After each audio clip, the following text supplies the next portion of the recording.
Good morning. Good morning. I'm in a fairly decent mood. I was out walking around and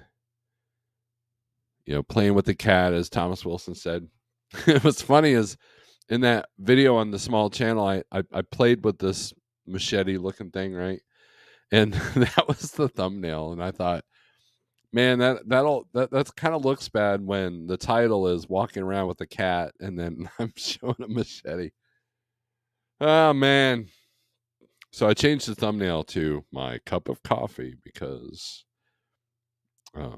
coffee is awesome.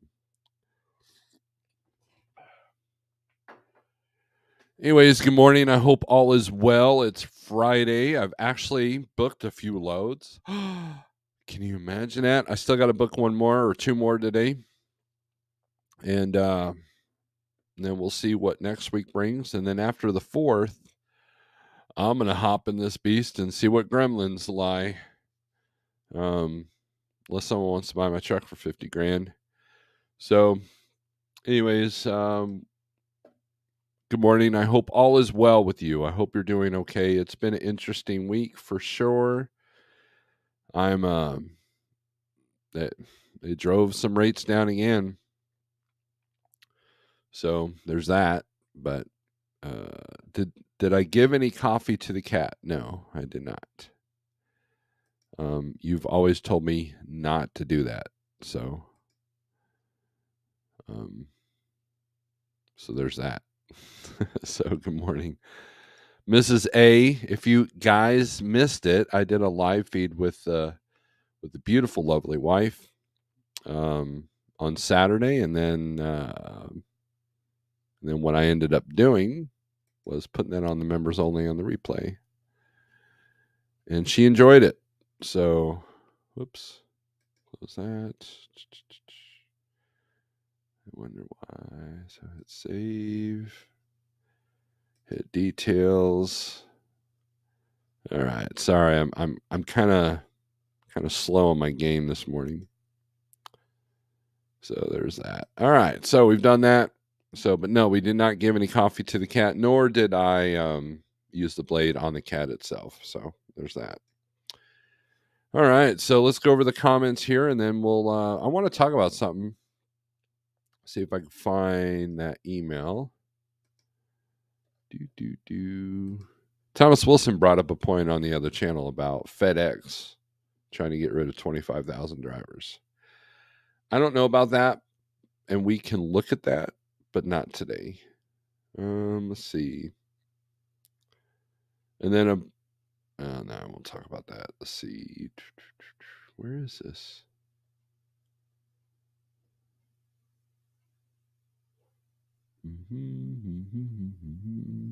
Oh, there it is. No, that's. I think one of my neighbors is in trouble because the cop's been kind of running around here.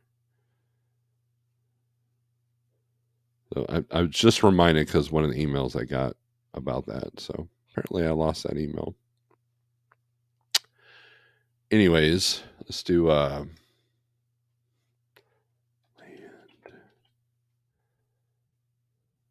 Inline.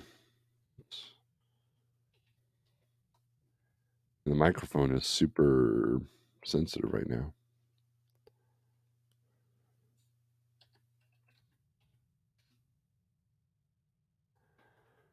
There it is. All right. Book trip. This ain't the right one. All right. Well, apparently I don't have my act together this morning. I apologize. I really do. I thought I sent myself this link. Maybe I need to check another email.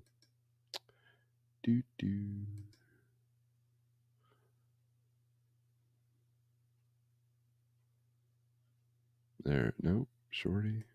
Is this it? Well, all right. Well, that's a bust. Let me get to the comments here. More. Thomas says more. Southbound Packner, what's up? CB. Peace from Iowa. Morning, Thomas. TK, hey now. Cheap Freight Hauler, good morning. Nice truck there in the Avatar. Pigtail, well, good morning, Snorelord. Hey, Pigtail, you ought to come up to Springfield this weekend. There's a Pew Pew show going on. Same thing with you, Mr. Wilson.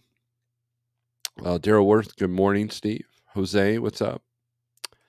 You were first, Mr. Wilson. You're first in a lot of things. Cowardly Lion, smiling. Morning again, Snorelord says Pam. Tennessee Trucking is not here. Dave's not here. Mrs. A, happy Friday. Scott, SRO Logistics. Morning, Steve. Just picking up my normal load, then heading to the house. Good deal. Mr. Wilson says, quit playing with that cat and get on here. Get on here, my friend. We did not give the cat coffee. Good morning, Rockin' Robin. You said something yesterday or Wednesday about teaming and that you guys were doing good, but only 50% of your freight was spot. So good on you guys, and you're a family team. So there's that. So that's good. Mr. Charles, good morning. Aw. Says Mrs. A, 25,000 drivers. Holy cow. Yeah, I need to look into it. Thomas sent me I need to look at that. So TK, I sold mine to Mexico for $28K, but it had 940K on it. I needed it gone. Yeah, I think Pale Rider sold a couple of trucks to the people of the South after they were paid off. So they'll snag them up, and then you'll dodge them when you go down to Laredo. Going to look at a 2018 Integra 45-foot motor coach. Going to sell mine. Are you interested? 2008 42 Damon Escaper, 400 horsepower, fully loaded. That sounds beautiful, Thomas, but no, I'm not interested. Good morning from Salty Lake City. got a driver out there that's dealing with the spot market out there. See, Tennessee Trucking will drive truck for food. There you go. That's what we all do. I'll be playing with the cat later. Come on now. Come on. By the end of next month, FedEx expects to have cut 25,000 U.S. workers over the past fiscal year. Wow. More cat content. Trunking is bunk. Done. Over hail meows. There you go. FedEx overhaul contemplates a future with no drivers on payroll. Wow. That's interesting. Wonder why. They're laying off guys left and right at FedEx Freight. They'll consolidate in some ways once the express and ground combination finishes. Just woke up from a nap. Morning. Yeah, I mean, look. This FMCSA article, a lot of things are coming down the line. A lot of things are changing. See if I can do two things at once. And in line now. Maybe that's the website I need. There it is. So they're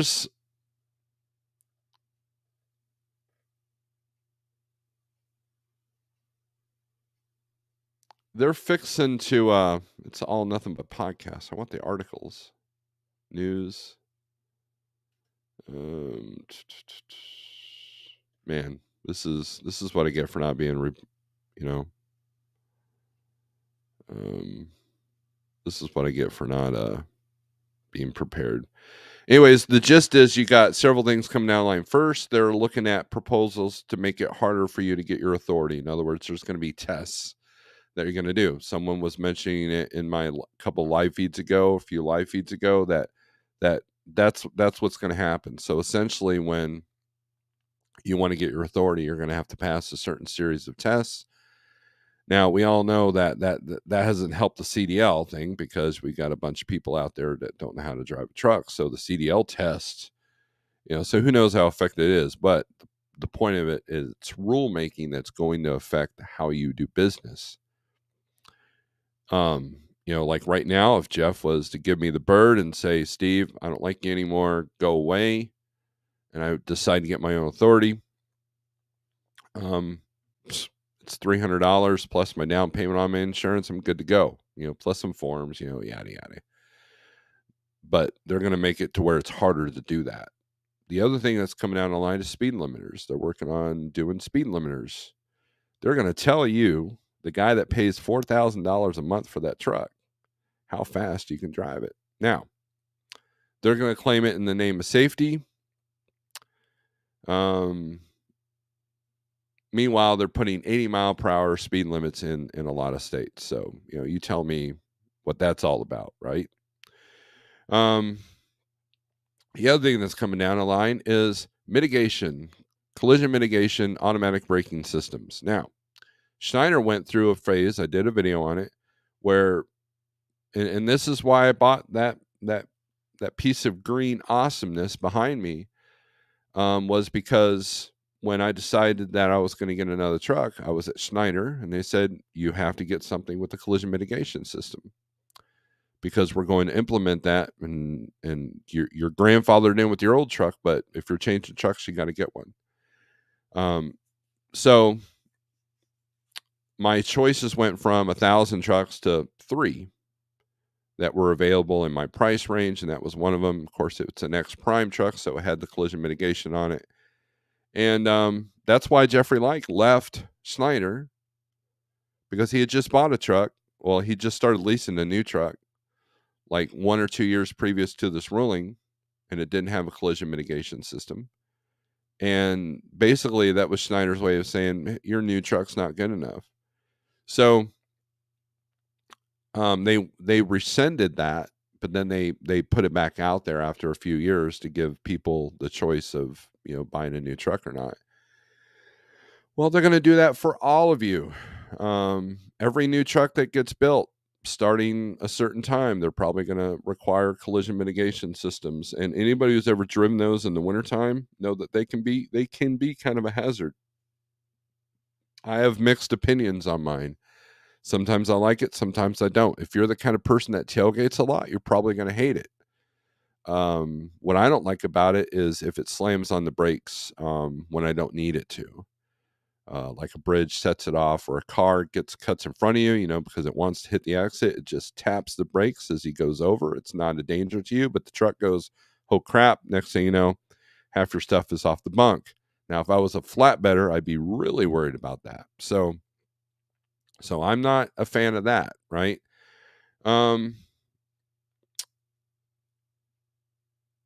They're going to do more revisions to the hours of service. So who knows what that's going to look like. So all these things are in line on the new agendas for the FMCSA. And so so the whole point of that is there's a lot of things outside of your control. Of course, they're going to have their meetings where you can do your speaking points, and basically it'll be, 1,000 drivers, griping about things and not really addressing the issue. But the other element is that the landscape is changing. Mr. Wilson, you've seen a lot of changes in the trucking world, right? Well, it's going to get even more different. Whether it's for better or for the worse, that remains on what side of the steering wheel you're on. And it's not about safety, it's about control. E-logs were never about safety, they were about control. They were about compliance. And the stats show that. The stats show that things aren't safer. E-logs haven't reduced crashes. And so it's about compliance and control. If you control, we're going to get a little bit CT here, okay? If you want to control a nation, you have to control the supply lines. World War II, what did they do? They destroyed supply lines. They destroyed transportation. They destroyed the fuel reserves. They destroyed railroad tracks. They destroyed bridges. That's how you conquer a nation. Well, so if you have control, because think about all these other countries where the truck drivers and the farmers have joined a revolution. they're looking to do the same thing. The other thing that's coming down the line is the same thing that they have in Europe, where you have to have this ID card to even start the truck.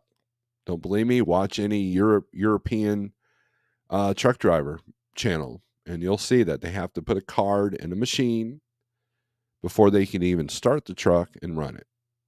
So they're gonna constantly monitor you. So what's gonna happen is the rules of the game are changing quicker than you expect, and so you have to be on your A game, because the big boys are playing that game a lot better than the small boys, right? The big game, the big players are creating the rules that favor them. There's not much you can do about it except learn what the rules are, learn how to navigate through them, and learn how to capitalize on them. That's it's as simple as that. So just putting that out there. And if I can find the article, I'll do a separate recorded video about it, and we'll go over that. So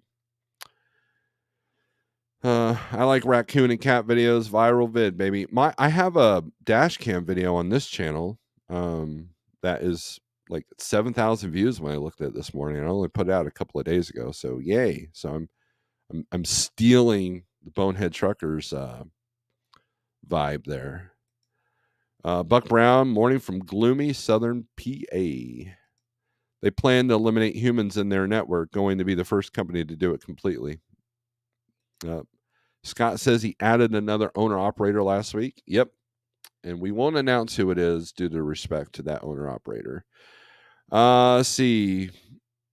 I have no idea what that means. Reporting requirement takes effect January 1st, 2024. The goal is to stop criminal actors, including oligarchs, financiers of terrorism, drug traffickers, human traffickers, and those would use anonymous shell companies and other corporate structures to hide ill-gotten gains. May 2nd, 2023. That reminds me, broker transparency's got some momentum. That's completely going to change everybody in the spot market. That's going to completely change the game. And again, the people that write these rules, they're the ones that are going to be in the favor of this new system that's going to come out. Trust me on this. Did homes get any cheaper when you know what the real estate agent's making? No, they just move the money around, and then you're making the house payment. So back in 2014, when I first started, they said by 2020 robots would be loading trailers. That never happened. On top of that, they got rid of all the robot forklifts.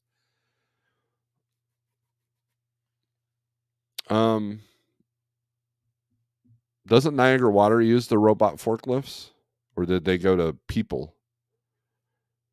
So I don't know. And I know Budweiser in Syracuse was using robot forklifts like back in 2010, 2011. So BOI is brand new for owner operator. Okay. Good morning, Steve. Empty in Milton, PA. Excellent, excellent, excellent. Thank you there, sir. Another successful week. Pigtail says, yo, Greg. Randy, good morning from Sk. Good morning. Greg's working on a printout for you. There you go. TK, they sent out that letter, but the deadline date came and went, and they didn't say a word about it. Yep. Well, I mean, look, they knew that they were going to. So TK is talking about Schneider and their collision mitigation thing.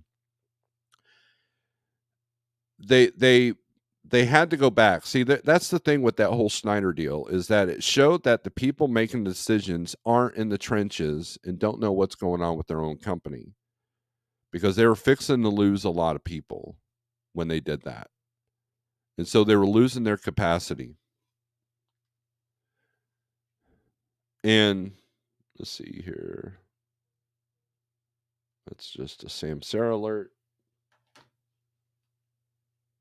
No one's texted me on that. So they kind of like let that under the rug, but it's to the point that, it'd be easy to do. It's like, okay, you got to have a 2015 and newer to come over.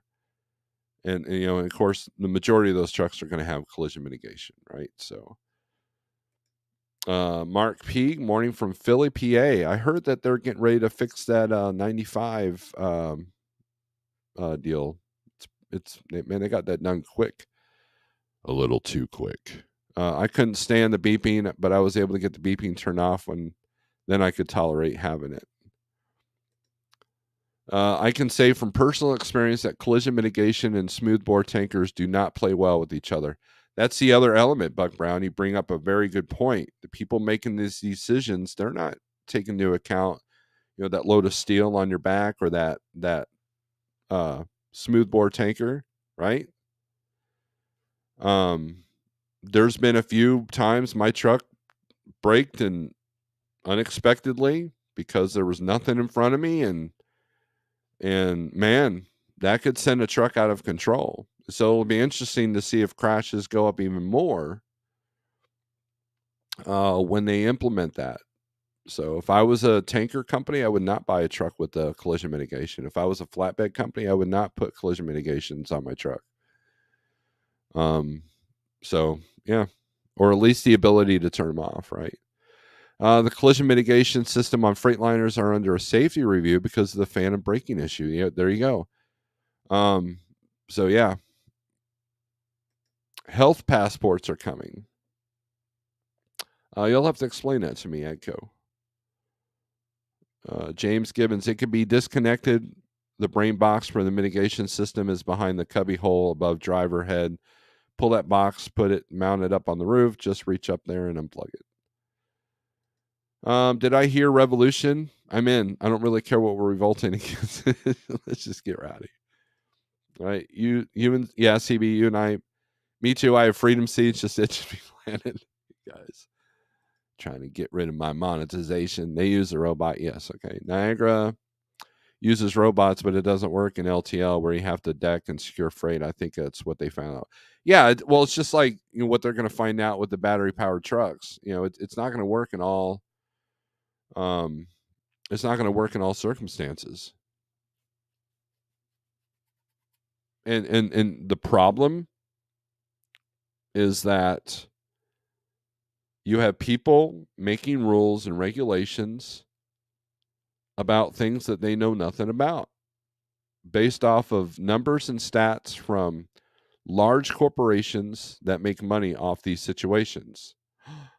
No. Really? Come on, man. That's the system we're in. So when I tell drivers they got to be on their A game, or owner ops to be on their A game, this is why. If you're struggling to even talk to a broker, or you refuse to go to a certain city, or you need to be home every other day, but you want to call yourself an owner operator, you have no idea the amount of cards that are stacked against you on every level of the playing field that you're in. And you're going to get chewed up and spit out. So you got to be on your A game. It says right here. See if I can find this. I found an article, not the one that I wanted, but let's put this up here. Landline now. Let's see if I can zoom this in so I don't have my glasses on. I-95 in Philadelphia will open this weekend. Pennsylvania Governor Josh Shapiro has announced. The announced opening is about 2 weeks after a portion of the highway collapsed. Based on the tremendous progress these crews made over the weekend and the time it takes to complete the remaining steps, I can now say we will have I-95 back open this weekend, Shapiro said in a statement.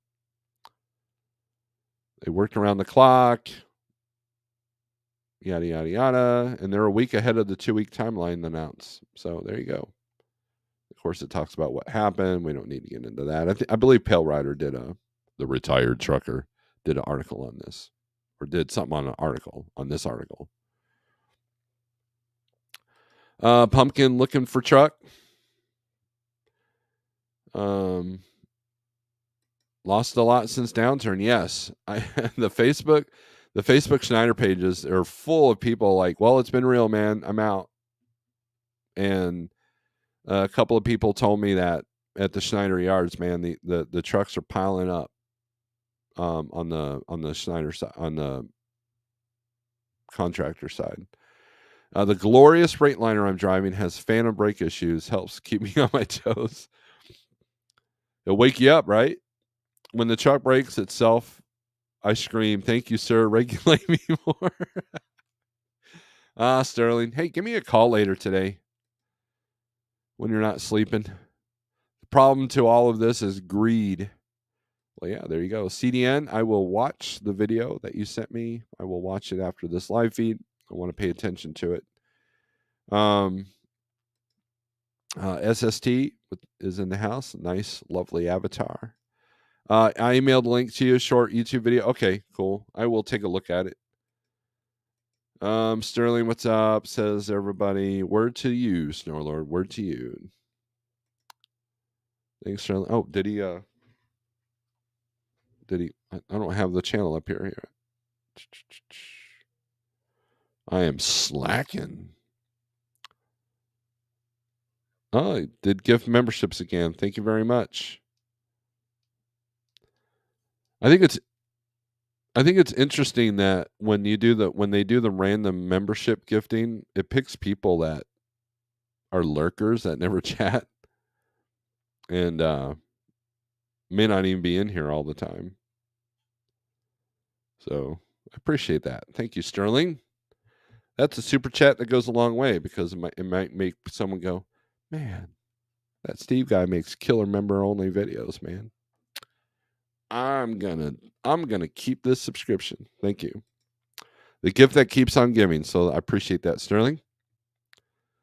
But so anyways, the whole point, I'm not trying to bring anybody down. I was having this conversation with DIY, and I think I brought him down a little bit. I think it's funny. We have a weird friendship, right? He'll call me, and I'll either cheer him up or bring him down, and he'll do the same for me. You know, there are times I'm like, rah, rah, Sarah, I'm in a crabby mood. I'll call at him, right? He's like, dude, chill, man. Everything will be fine. And then sometimes it's the other way around. I think we were both in a mood the other day. I was dealing with some frustration and vented, but then Adam always one ups me with some issue that he's dealing with. So, you know, so we have this mutual respect for each other, which is pretty cool. That's the kind of people you want to surround yourself with, right?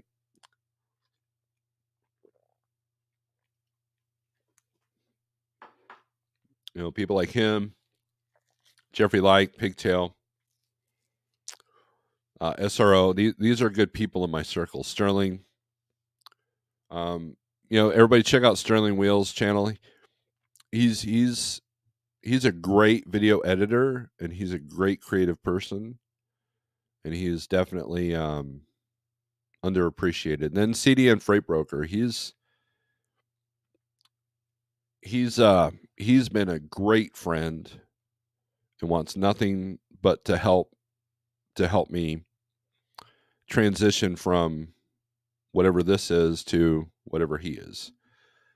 And so he, you know, who knows what the future brings, right? And some days I feel like I'm just a dumb truck driver that's not in the truck. And there are other days where I feel like I'm doing some good for somebody. And so it's kind of like my live feed on the small channel I did yesterday, controlling my emotions. You know, the 6 steps of dominance, and one of them is controlling your emotions. You know, sometimes your emotions, you put them on the table. It's like having a bunch of junk. You throw it on the table, and now you got to sort out your desk, sort out your stuff. And so I struggle with that some days. You know, I'm not like some, I don't know. I don't I don't have my stuff together as much as I would like to think, right? So that's why sometimes I hate watching myself on YouTube, because I'm like, that dude's a jackwagon, man. So, anyways, and I'm not, you know, you got to find happiness. At the end of the day, are you happy? Um, you know, and I know a bunch of people are struggling right now. I mean, we're all struggling to a certain point. And so when somebody calls and their business is on a thin ice, and if I can help them be a little bit better, seeing things, all you got to do sometimes is give a different perspective, right? And that might lift somebody up, or it might put a touch of reality that creates some humility, and then they've got to fix things. But at least now they know. A true honest friend will tell you when something's wrong, and or at least give you their opinion of why they think something's wrong. And if you can control your emotions, you can process that information, then you're good to go. Then you can dominate it. Then you can hit it head on. And that's kind of what I try to do for people. I had a really good conversation with Scorpion Trucker. Check out his channel if you don't mind. And he gave me some really good advice yesterday. I haven't told him this yet, so Paul, if you're watching, it really helped me yesterday.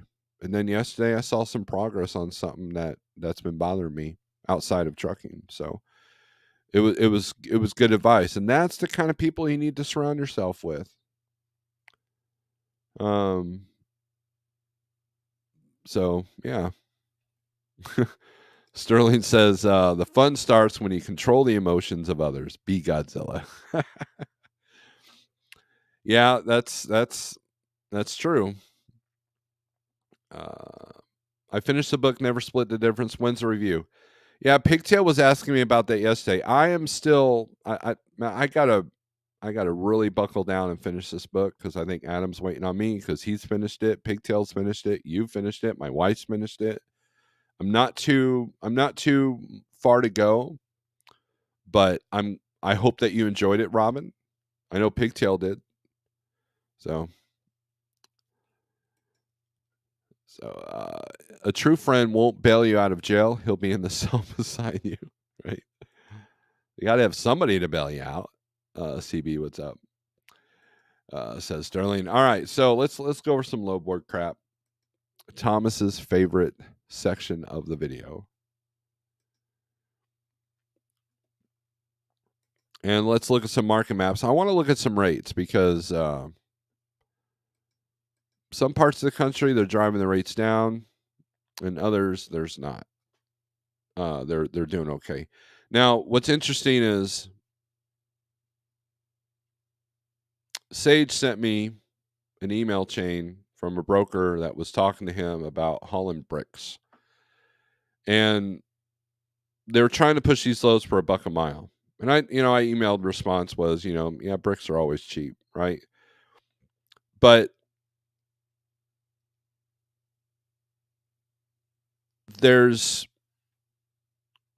when I see a situation like that, I want to go to the broker and say, hey,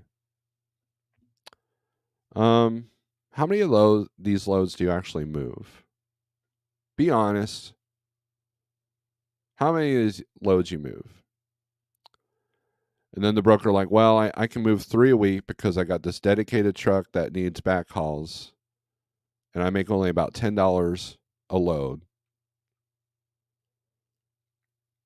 And that's it. Now, I know people that have moved bricks as a broker, if I can speak, and they don't pay that much. I know brokers that move produce that might make 10, 20, 30 bucks, maybe 100 if they're lucky. And so let's say I'm having this conversation with the person that's hauling bricks, right? Or not hauling, but brokering out these brick loads. Now I'm going to go to the shipper and say, Mr. Shipper, Mr. and Mrs. Shipper,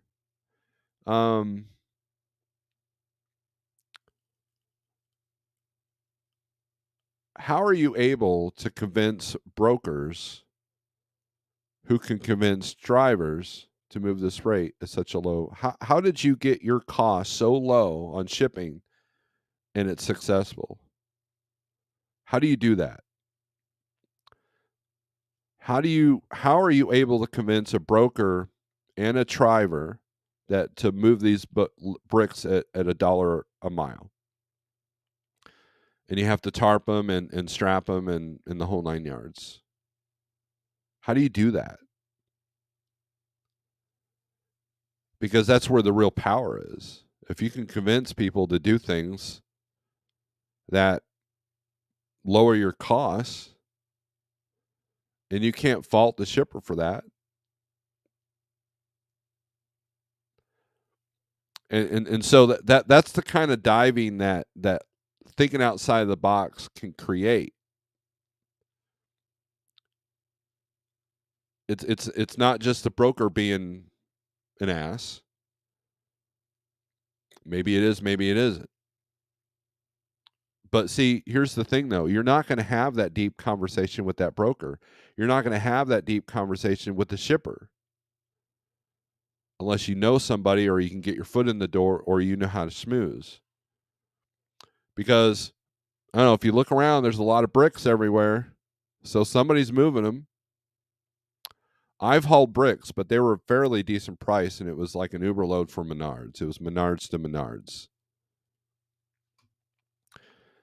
That was the only load of bricks. I've called on the brick loads. I've learned to recognize brick loads. You know, there's a brick company in Miami, Oklahoma. There's one out of Tulsa. And I could spot these loads a mile away. Just looking at the load board. Why? Because I look at load boards all day. I look at emails all day.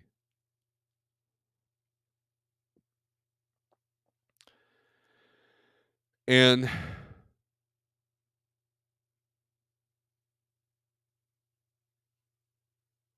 there are challenges as a driver to not be emotional when you see someone trying to pass a load for $1 a mile.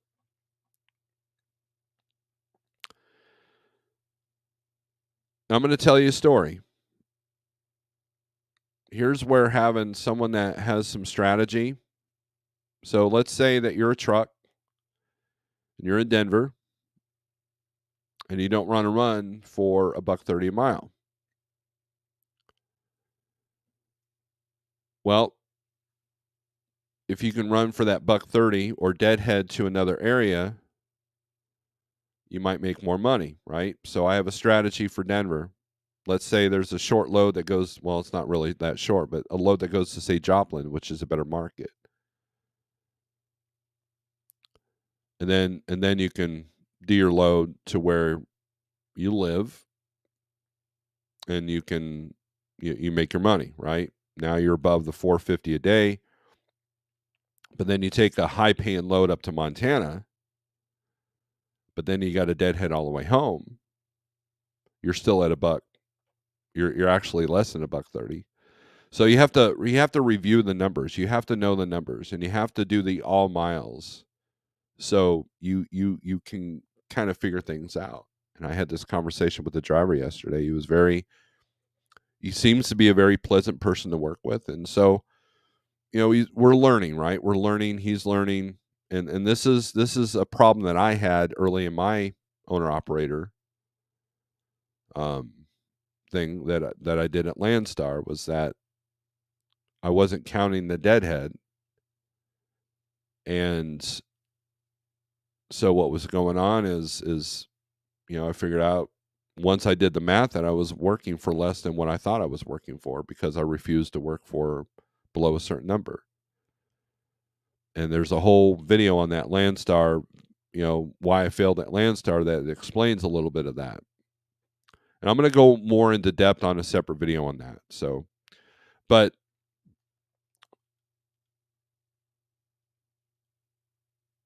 you're going to have brokers trying to push loads for as low as they possibly can, because that's their job.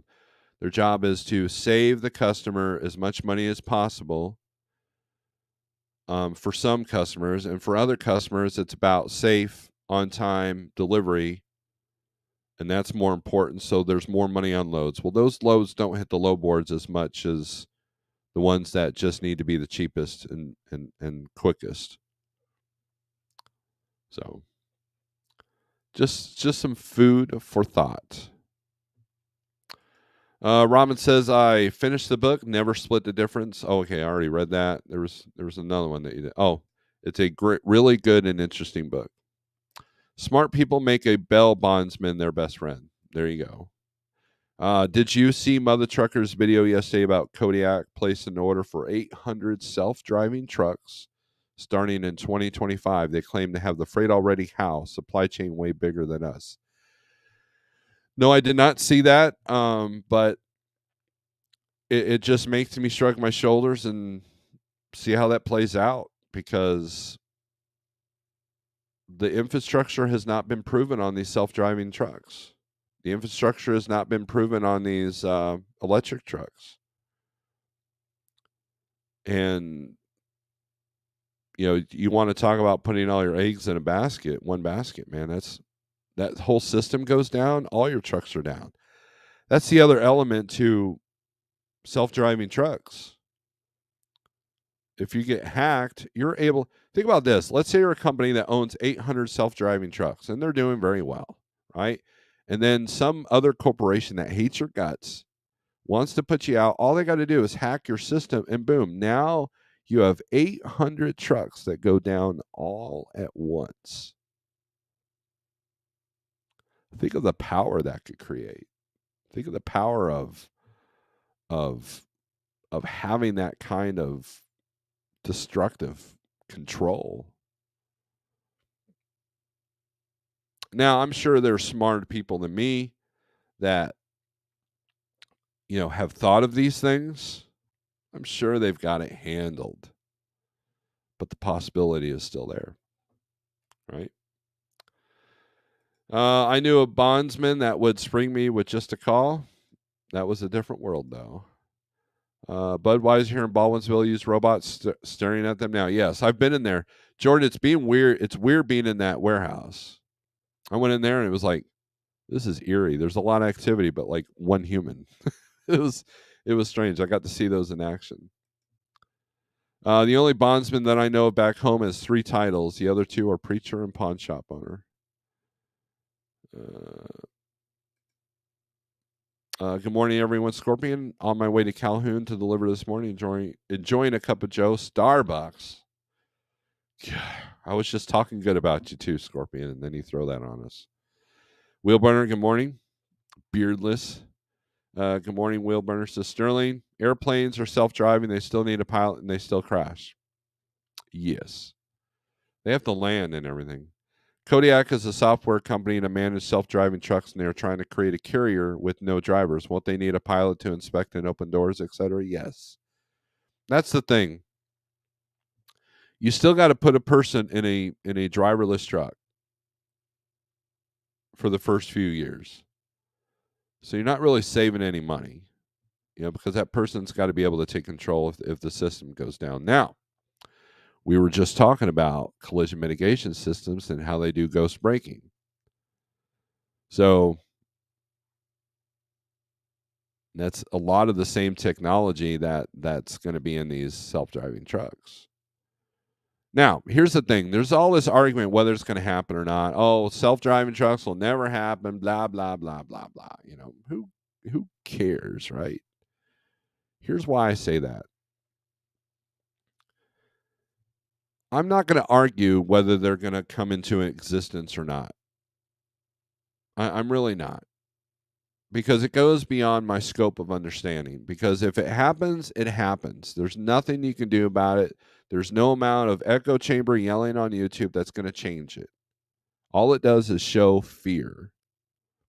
The smart person's going to be in the background going, okay, well, if they need people to inspect trucks, that might be a new job.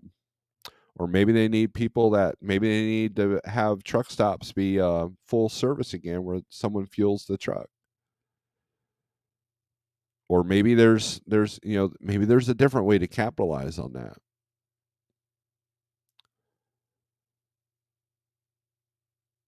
And yes, the infrastructure and technology has probably already been proven. We just don't know it yet. But again, that's why a lot of these FMCSA things I was talking about earlier are coming into play, because they are a part of that and they're going to adjust to that. And at this point, What are you going to do about it? If you're like, okay, if that happens, I'm out. I'm leaving trucking. Well, then you better have an exit plan. This is the time to formulate your exit plan if that's your reaction. Or, like, okay, well, self-driving trucks will be in the generic dry van, water loads. But what about specialized? What about, expedited? What about, I don't know, something that requires hands-on abilities? Or maybe I can buy the parking lots that these trucks need to pick up these trailers at. I mean, there's so many. It's just on how you look at things. So there you go. CDN, I know I asked you for your email several months back, but I have misplaced it. Would you be good enough to share it again, please? There you go. Starting to think that, says Sean. There's CDN's email right there. Sub never was safe to start with. The submarine thing is kind of. I don't even know if this is worth a conversation, but the whole situation just seems weird to me. And the amount of people making fun of the fact that several people died, if that truly happened, is kind of astounding, really. It just shows you where we're at in society. So, other than that, it's not worth talking about. If I'm replaced by driverless technology, I'm transitioning to a profitable career in freight pirating. There you go. Trucker Bill. Yeah, that's the other thing. You might still have to have security, right? Already bought an eye patch. There you go. Forget exit plan. You better have you better light your ass on fire and run plan. I'm all for autonomous trucks. Takes manslaughter charges off of freight liberating. That's the other element. The driverless trucks are going to be a lot safe. See, here's the thing: if they can prove that driverless trucks are safer than you or me, then it's a win. And so the more you see these drivers in the left lane tailgating, following too closely, changing lanes like they're a four-wheeler, being aggressive, doing 85 in a 75. The more you see of that, the more they'll be able to convince the public that driverless trucks are going to be safer. And again, like everything else in our industry, we are our own worst enemy.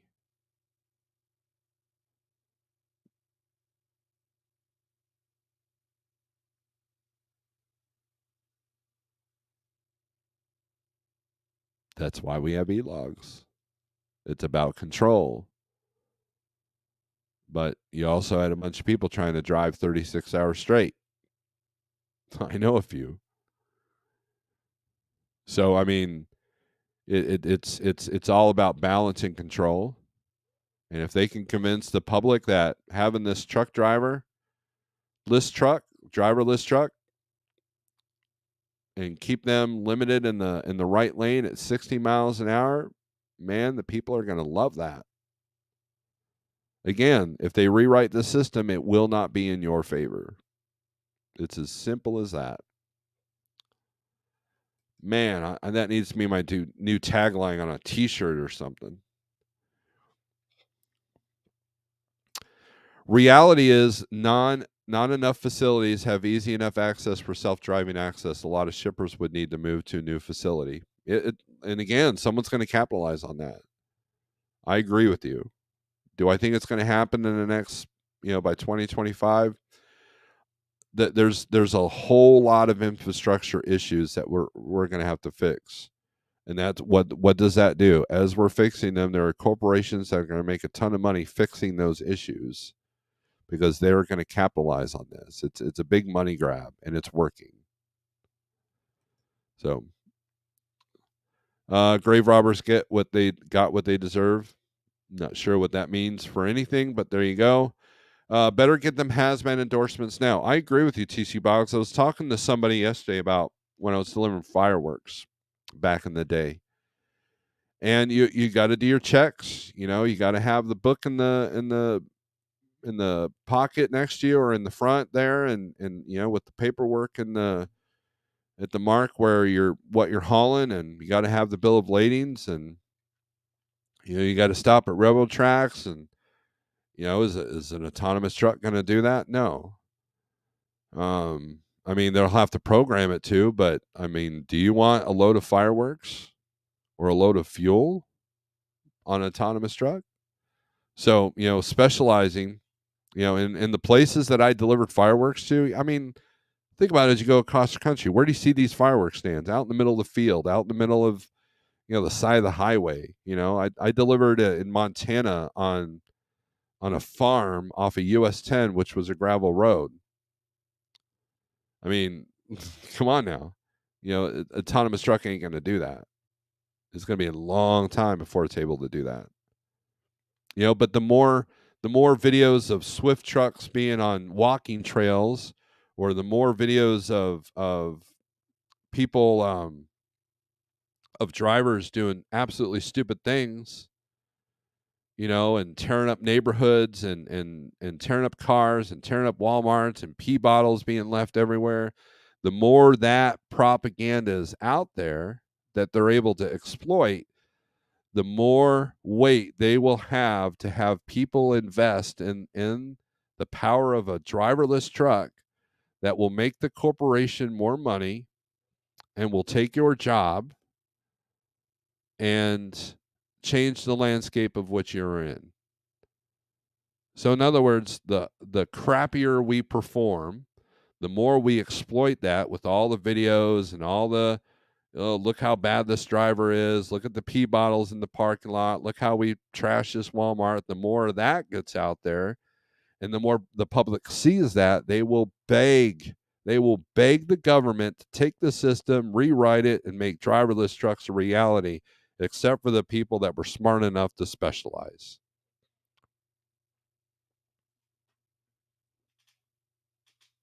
That's the reality that we're facing. You want better, you got to be better. It's as simple as that. Do the things that driverless trucks can't do. Struggling in the spot market, do the things that others don't want to do that make money. Multiple stops, hazmat, specialized, expedited, because there's 58 other drivers that want that water load, and they'll bid you down to $1 a mile just to get it done because they got a truck payment coming up and mama's not happy at home.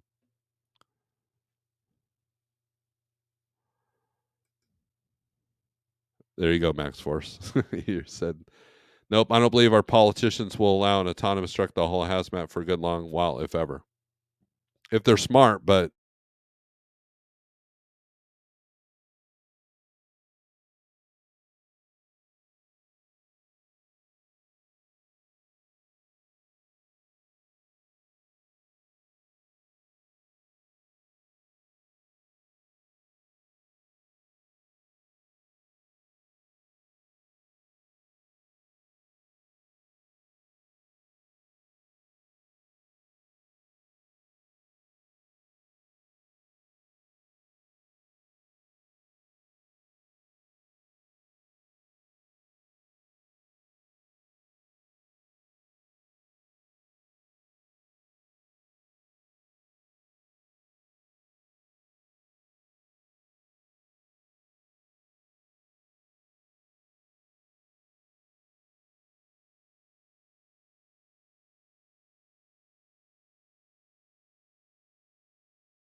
All right, we're back. We're back. Thomas live feed malfunction. There you go. Close that. So sorry about that, guys. My computer just locked up. It's been doing that here lately. Someone gave me a virus. Reality number 2, companies investing into self-driving trucks, they're expensive. What rate per mile that they have budgeted? Will cheap freight be possible with self-driving world? Shippers enjoy current market. That is true. CDN, this current market is not sustainable. Carriers are going broke left and right. There's barely enough to justify the sacrifice. That is absolutely true as well. Self-driving trucks will eliminate the need for truck stops. It will run like rail lines. They just switch pilots. Trucks only stop for loading, unloading, maintenance, repair, and don't forget fuel. Brokers are making money hand over fist at the cost of the drivers and carriers. Oh no, we're not going to go down that road. My truck auto brakes without my control on an average of one time every 2,000 miles. Does an autonomous truck know how to press the accelerator during a malfunction and keep driving? Right? TC Box says exactly. Specialize in the sectors of our industry that has barriers to entry. This helps with load availability. I haven't slowed down one iota. There's my small channel telling you to hold on.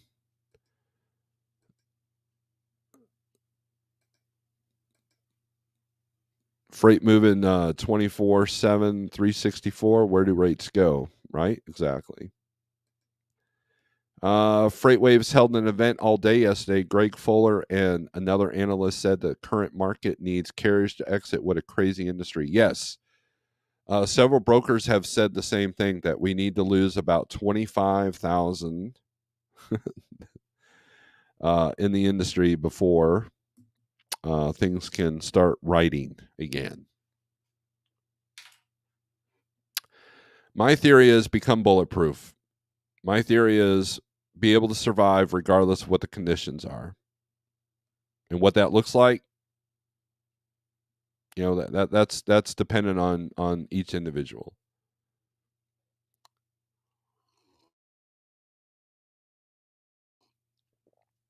So just keep that in mind. Oh wait, it was him. It was me. Yes. Thomas Wilson's back. You missed me getting off the live feed and restarting it. So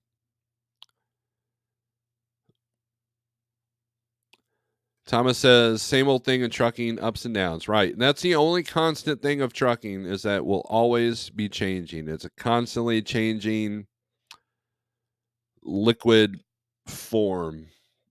You know, and sometimes it's in a nice glass and you can drink it, and other times it's all over the table. You don't know what to do with it. All my loads have been multi-stop driver unload since February, and I'm sure that it's not cheap freight, Mr. Cheap Freight Hauler. CDN carriers are not going to exit due to the high cost for many of us to enter. Enjoy your high profit CDN with little true sacrifices on your side. Wow, looks like Don is challenging my friend CDN.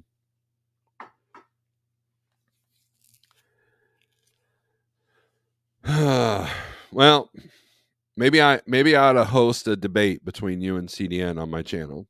I think that would be interesting, because I have seen CDN's numbers. He is nice enough to share that, and I don't think it's. I don't think you guys realize what it really is. Let's see here. Let's look at the 123 low board. Thomas Wilson. You need to buy my motor coach and do real videos and make good money. Look, these RVers are making bank on the YouTube world. I've got a friend of mine that used to be a bartender here in a club that we used to play here all the time. His channel is doing amazing. They're just, I think it's called RV Foodies or something like that. And it's like, dude, where did this come from? It's like, oh, I noticed you're a YouTuber too. Wow. 5,000, not bad. It's kind of funny. James G, good morning. Hello. Hey, if anybody is looking for a dedicated kind of contract thing, contact me and I'll get you in touch with James G.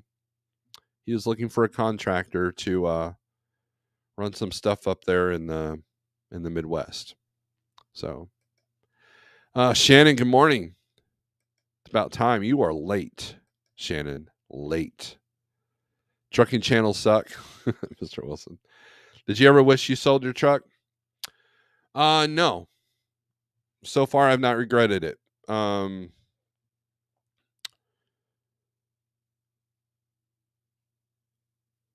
that's true. I mean, that's honestly true. I don't look at.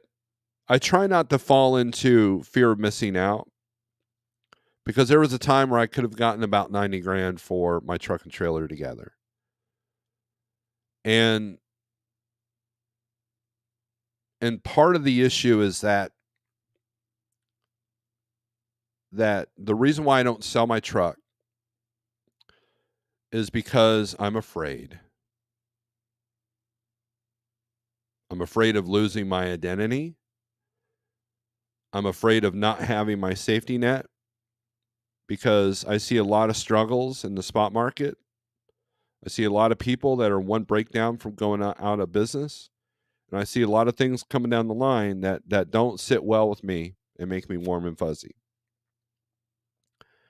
And so that truck is a testament to my hard work. The years that I've put into, to pay it off. It's basically my work on retainer. And so just like having a CDL is always guaranteed work, unless you trash your CDL through a safety reason or a DUI or something. But for the most part, I enjoy having a truck. I enjoy owning a truck. It's getting old.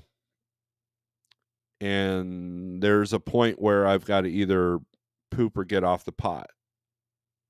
And that's what I struggle with every day. There's some real stuff there for you. I love driving. There are elements that I miss, and there are elements that I don't miss. The old school in me is seeing less and less of that spirit. And but there's a part of me that I still own a business with that truck. And, so there you go.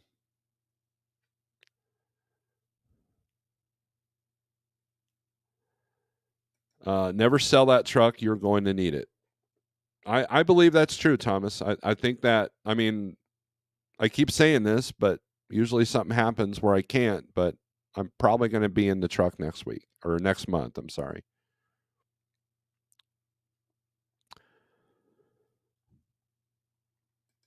From Freedom, PA, all booked up through next week. There you go. Shannon's getting it done. I'll cut you a deal. 90K, you will not find a cleaner or better maintained motor coach. I believe that wholeheartedly, but I have yet to spend $90,000 on anything, including this house that I'm in. So there's that. Hey, I'm going to buy a new F-250. Oh, those are 100,000. Yeah. See, you have no idea about my world. WCF, you have no idea about my world. I've not taken a day off in 11 years. Ask my wife and kids how many evenings and weekends I work. Ask my agent how many classes I have taken to pay carrier extra, or how many losses I've taken to pay carrier extra. This is true. Hard to sell something if you've worked hard for, right? I had a conversation with another owner op that's running company right now who can't. He wants to get back in the truck, even though he's making great money in his company. It's hard, it's difficult. There's a sense of identity with that truck. Yeah, it's just a tool. It's just a truck. Don't be emotionally attached. But it's hard not to. The truck and I have been through a lot, and I miss that. Now the first time I get a 10,000 turbo, repair, I might think differently. But you know what? It's fine. You got to take the punches. And if the truck costs me like 30, 40, 50 grand in a matter of 3 or 4 months, then I'm done with it. Would I get another truck? Maybe. And I have opportunities to get into other trucks. They're out there. but it would also force me to make sure that this works. Unfortunately, 100% of my business, 100% of my business right now is dependent on market conditions. And that's hard to swallow because that it's hard to create security with that. I want to tap into the other 97% of freight that's not being moved on the spot market. I want to tap into that.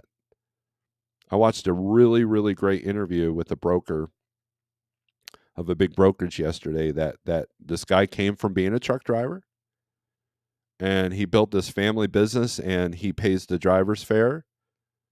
They keep their profit margins reasonable so they can pay the driver but also service the customer. It was such a great interview.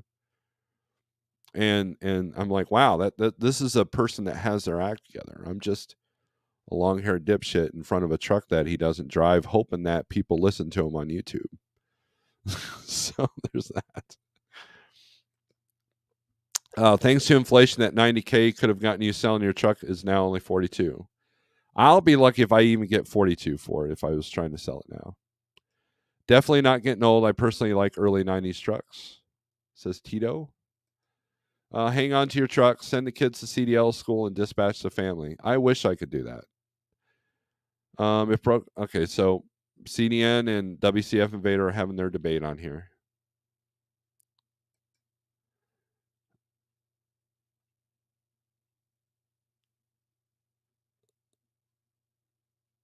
Ask Jeff if he has days off. Jeff does not. I'm not even getting involved in that. Yellow is crying broke. They've been going broke for 30 years. Let him die, says Two Broke Tim. You're going to need that truck before all this is over. Two Broke, have you worked at Yellow? So now we've got a couple arguments going on in the chat. So while everybody's oh wait, here we go. Sterling says there's good money in selling that the sky is falling. That is true. That's where the real money is. That's where the real money is. So let's attempt the screen share again. Hopefully it doesn't. So let's do the hot market back for van. Let's see what the best markets are. While everybody argues in the chat. So let's take a look. Kentucky looks good. 356 outbound, 352 inbound. Let's take a look at that. I always like looking at markets where it's even numbers both directions.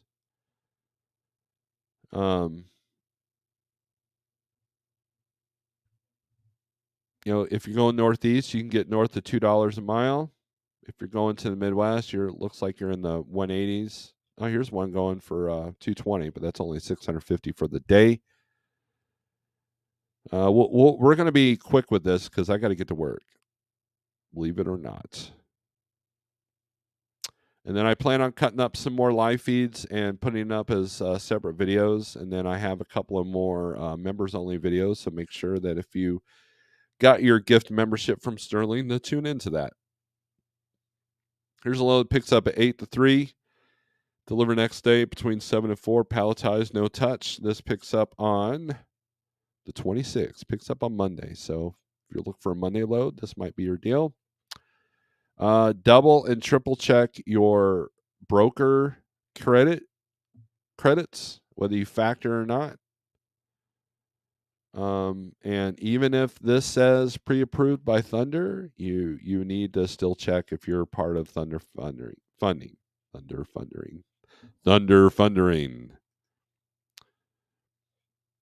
So not a bad market. Kentucky's not too bad. A little bit bipolar in some cases, but here's one, $900 to go to PA.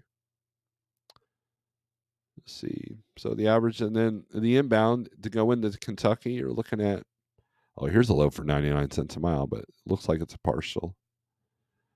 Let's see. A lot of partials are being posted, which is annoying. Here, Epps Logistics, they're an LTL company, right? And they're posting partials on the low board. What's that about? Flexible dates, 5-foot partial must have 96-inch clearance at the door.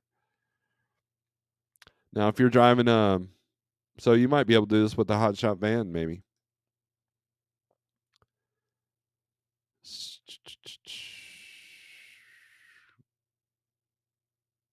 A lot of stuff going to Paducah, Lewisport, all over the place in Kentucky. So let's take a look at reefer for a minute.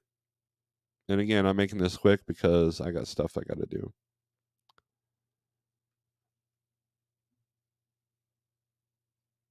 Let me answer some questions here once you guys are done arguing. Okay. So if you got a gig offer from a big time metal band, would you dump us all in a minute? Yes, absolutely. You're all toast.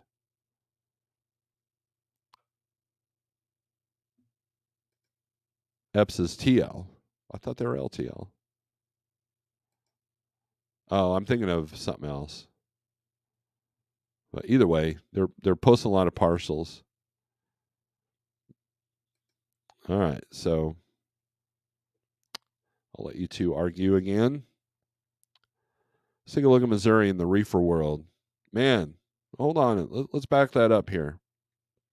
160, 146, 133, 141. California, 404 outbound. Let's take a look at that. Let's see what they're paying to come out of California with all them produce loads. Sort by rate. Oh, you make $8,400 to go all the way to Connecticut. Wow, I haven't seen a number like that. They're paying almost $3 a mile to go all the way to Connecticut. Let's take a look at that one.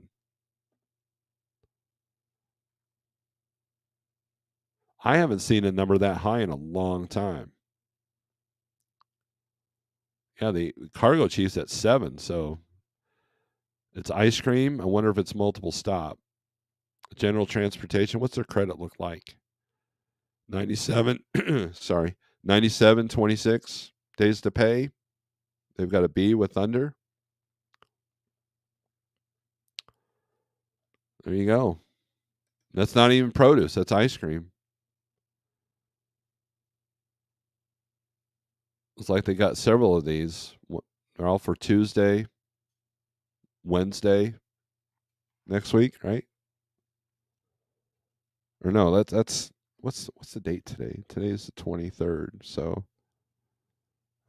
Wednesday and Thursday, yeah.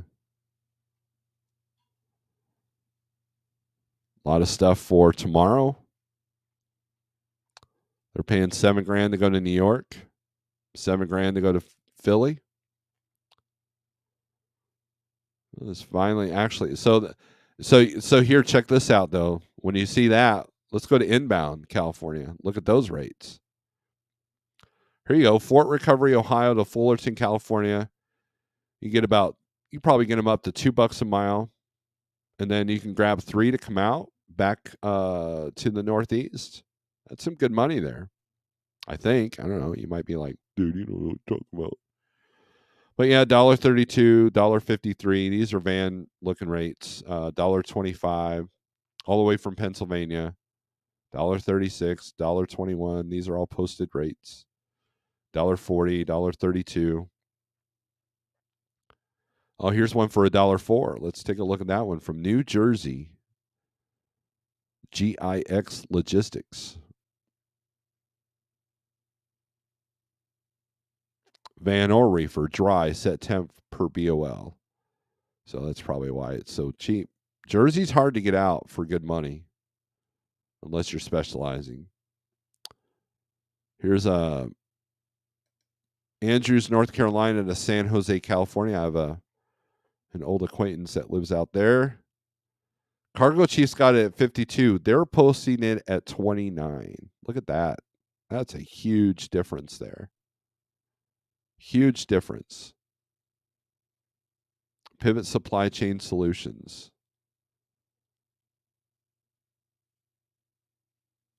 Says they're pre-approved with Thunder, 95 on trans credit. So let's take a look at the profit. So after fuel, you're making about 32 cents a mile.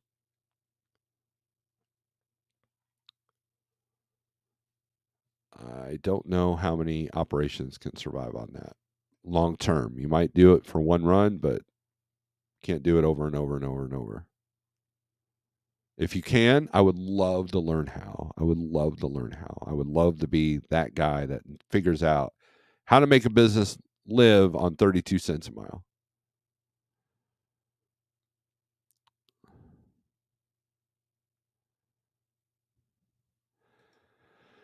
Here we go. At least there's some respect in this argument. CDN, I respect you a lot, but I do see through the BS. I hear brokers on a daily basis. CDN says, I would need to better understand how you're currently running. I'd be willing to have a phone call to better help out. Remember, brokers are not paying until we have customers 3 to 9 months. So, all right. So let's get rid of this reefer map. Before we do, let's look at Idaho. There's more outbound in Idaho than there is in Missouri, so that's interesting.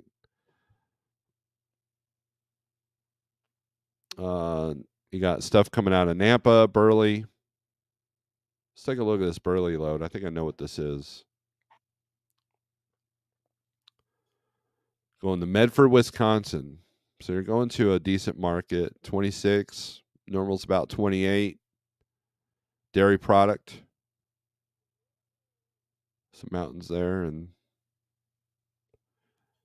once you get up here, you're pretty flat.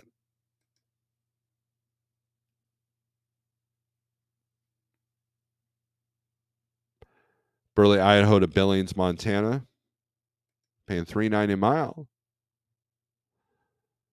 But you know why? Because there's no freight coming out here. Look at all these zeros. Zero the hero. That's Worldwide Express. I definitely need to check their credit. All right, so let's look at flatbed and step deck all at the same time.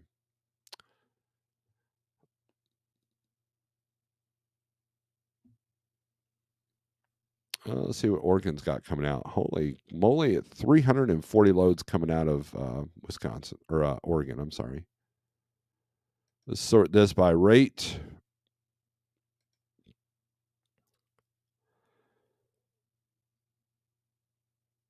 Everything is below $2 a mile for flatbed and step deck coming out of Oregon.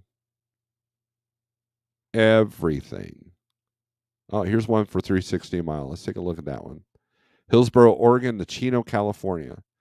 So that's how you recognize the best paying lane, right? Look for the highest. If you're into the rate per mile, look for the highest rate per mile. Obviously, it's going to California. And then you take a look at, and so you go back out, you back out of this. And then you look at California and look at the outbound. Sort that by rate. And go by the highest rate per mile. So let's take a look at this one, paying $3.90 a mile. Where's it going? Because it's going to Nevada. So you look at Nevada, 1 load, 2 loads, not much coming out of there. So that's a good paying low, but not a good paying lane. Here's another one going to Lake Havasu, Arizona, 385. So Arizona, Utah. So if you can find that load goes back to California, obviously you're not, because it's paying good to go into California if you're coming up from the Northwest. So you got to figure out a triangle that works. And obviously Arizona might be something, or Colorado, right? Depending on what you're hauling, right? So these are the things that we need to go into deeper when I have more time.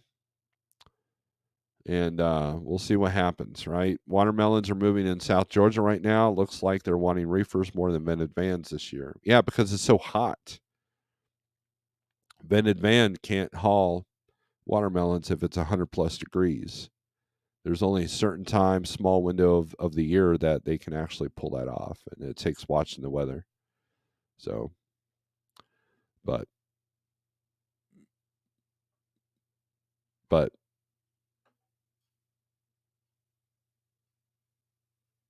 anyways, whoops. All right, so let's stop sharing.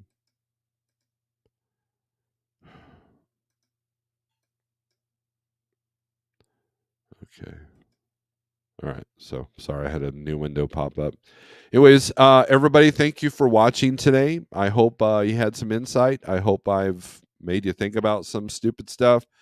I hope that you have a wonderful weekend, and I hope that you are doing well, both physically, mentally, and spiritually. I hope all is well with you. If not, let's try to get better. Progress, not perfection, right? So with that being said, thanks for watching. Oh, let me do some promotion here. 48065 if you want to try out the 123 low board for free for 30 days. And then check out all the cool stuff. And then if you think, wow, this might help me make some decisions, then you know, it's $35 a month for all the tools except for Cargo Chief. That's a little bit extra, but $35 a month after that, so you're good to go. You're saving yourself $10 a week, which is $100 or a month, $120 a year. $120 can buy you an extra couple of boxes of ammo or whatever floats your boat, a couple of fishing rods, you know, and or it gets you that much closer to buying Thomas Wilson's motor coach. So, with that being said, thanks for watching. Strength for today, hope for tomorrow, and aggression turns the screws later.